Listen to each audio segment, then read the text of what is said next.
السلام علیکم ورحمۃ اللہ وبرکاتہ۔ ناظرین، ہمارے ایک دوست نے آج سے 30 سال پہلے ہندوستان سے FSC کی اور اس کے بعد وہ امریکہ چلے آئے۔ امریکہ پہنچنے کے بعد ان کا ایک درینہ خواب تھا کہ وہ کسی اچھی یونیورسٹی سے انجینئرنگ کی ڈگری حاصل کریں۔ چنانچہ اپنے اس خواب میں رنگ بھرنے کے لیے انہوں نے تعلیم کے اوپر توجہ دی اور اپنے اس کیریئر کو آگے لے جانے کے لیے وہ جد گئے۔ اس کے ساتھ ساتھ انہوں نے یہاں پہ شادی بھی کر لی اور اللہ رب العزت نے انہیں اولاد کی نعمت سے بھی نوازا۔ لیکن جب ان کی انجینئرنگ کی ڈگری مکمل ہو گئی، ان کا یہ خواب جب پورا ہو گیا تو اب ان کے نئے خواب ان کے سامنے آ گئے۔ اب اگلا مرحلہ یہ تھا کہ وہ ایک اچھی گاڑی لیں، اور پھر ایک گاڑی جب لے لی تو پھر خواہش ہوئی کہ اس سے اچھی گاڑی لیں اور اس سے اچھی گاڑی لیں، اور یہ سلسلہ چلتا رہا۔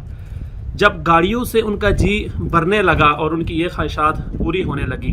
تو اب ان کی توجہ ایک اچھے گھر کی طرف چلی گئی۔ چنانچہ انہوں نے پہلے اپنا گھر خریدنے کے لیے پلاننگ کی اور انہوں نے ایک جگہ پہ اپنا گھر فائنینسنگ پہ خرید بھی لیا۔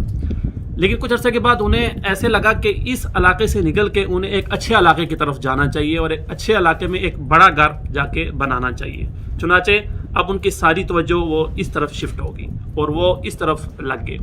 اللہ تعالیٰ نے انہیں اس میں بھی کامیابی دی اور کچھ عرصے میں انہوں نے اتنے پیسے اکٹھے کر لیے کہ وہ ایک اچھے علاقے کی طرف منتقل ہو گئے، اور وہ آج کل نیو یارک کے ایک بہت اچھے علاقے میں ایک بڑے گھر میں رہ رہے ہیں۔ لیکن اس سارے عرصے میں انہوں نے ایک غلطی کی۔ انہوں نے غلطی یہ کی کہ وہ ان عارضی کی چیزوں کی طرف تو متوجہ رہے، ان کے لیے وہ محنت بھی کرتے رہے اور اللہ نے انہیں کامیابی بھی دی، لیکن ایک بڑی اہم چیز سے وہ غافل رہے، اور وہ چیز تھی اپنے بچوں کی اچھی تعلیم اور اچھی تربیت۔ چونکہ ان کی زیادہ توجہ پہلے اپنی ڈگری کی طرف، پھر اپنی گاڑیوں کی طرف اور پھر اچھے گھر کی طرف تھی، تو انفارچونیٹلی وہ زیادہ توجہ اپنے بچوں کی تعلیم اور تربیت کو نہیں دے سکے۔ چنانچہ انہوں نے بچوں کو شروع میں ہی پبلک اسکولوں میں ڈال دیا اور خود ان کو زیادہ وقت نہیں دے سکے۔ اب نتیجہ یہ نکلا کہ اب ان کے بچے بڑے ہو چکے ہیں، سارے بچے نوجوان ہیں، اور انفارچونیٹلی کوئی ایک بچہ بھی ابھی ان کے ساتھ نہیں رہ رہا، بلکہ اس سے بھی آگے کی بات کہ کوئی ایک بچہ بھی اب ان کے کنٹرول میں نہیں ہے، بلکہ انہوں نے اپنی مرضی سے یہاں پہ اپنی ازدواجی زندگی شروع کر دی، اور اب وہ اپنے والد صاحب سے مکمل طور پر کٹ چکے ہیں۔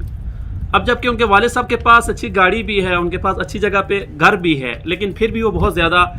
مایوس ہیں، بہت زیادہ پریشان ہیں، اور انہوں نے اپنی ساری کہانی کو ایک جملے میں بیان کیا ہمارے ساتھ گفتگو میں، اور ہم کہہ سکتے ہیں کہ انہوں نے سمندر کو کوزے میں بند کیا۔ جب یہ ساری بات ان سے ہماری ہوئی تو آخر میں کہنے لگے کہ ان سیکنگ دی گولڈ آئی لاسٹ مائی ڈائمنڈس، کہ میں سونے اور پیسے اور گاڑی اور گھر کی تلاش میں اور ان چیزوں کو پانے کی جستجو میں نے اپنا انتہائی قیمتی اثاثہ، ہیرو جیسا اثاثہ یعنی اپنی اولاد کو کھو دیا۔ تو میرے دوستو، آپ اچھا پڑھیں، آپ اچھے گھر بنائیں، اچھی گاڑیاں لیں، ویل سیٹلڈ ہوں، اچھے علاقوں میں جا کے رہیں، اس میں کوئی برائی نہیں ہے، بلکہ یہ اچھی بات ہے کہ یہ ساری چیزیں آپ کے پاس ہونی چاہیے۔ لیکن اس کے ساتھ ساتھ جو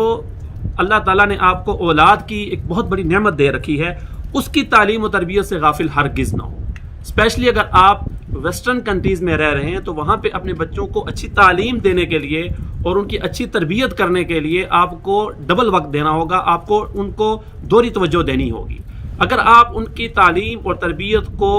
خصوصی توجہ نہیں دیں گے اور آپ کی توجہ ان عارضی چیزوں کی طرف رہے گی تو نتیجہ وہی نکلا جو اس سٹوری میں آپ نے دیکھا کہ آپ کو سب کچھ مل جائے گا، لیکن آخر میں اگر آپ کی اولاد کی اچھی تعلیم و تربیت نہ ہو سکی اور وہ آپ کے کنٹرول میں نہ ہوئی اور وہ دیندار نہ ہوئی، مشرقی روایات کے حامل نہ ہوئی، تو پھر اس دنیا میں بھی مایوسی ہوگی اور اس دنیا سے جانے کے بعد بھی ہم سے اس بات کے بارے میں پوچھا جائے گا۔ لیکن اس کے مقابلے میں اگر آپ نے بچوں کو اچھی تعلیم دے دی، ان کی اچھی تربیت کر دی، تو اگر اس کے ساتھ ساتھ آپ کے پاس کوئی زیادہ سرمایہ نہ بھی ہوا تو یہ بچے یہ سب کچھ بنا بھی لیں گے اور آپ کے لیے اس دنیا میں بھی نیک نامی کا ذریعہ بنیں گے، اور آپ کے دنیا سے جانے کے بعد بھی جس طرح کے حدیث شریف میں آتا ہے وہ آپ کے لیے صدقہ جاریہ ہوں گے۔ اس لیے میری تمام اپنے دوستوں سے، اپنے جانے والوں سے یہ گزارش ہے کہ وہ ان دنیاوی کاموں کے ساتھ ساتھ اپنے بزنس کے ساتھ، اپنی نوکری اور اپنے گھر اور اپنی گاڑیاں بنانے کے ساتھ ساتھ اپنے بچوں کی تعلیم و تربیت پہ خصوصی توجہ دیں۔ یہ ہمارا سب سے زیادہ قیمتی اثاثہ ہیں۔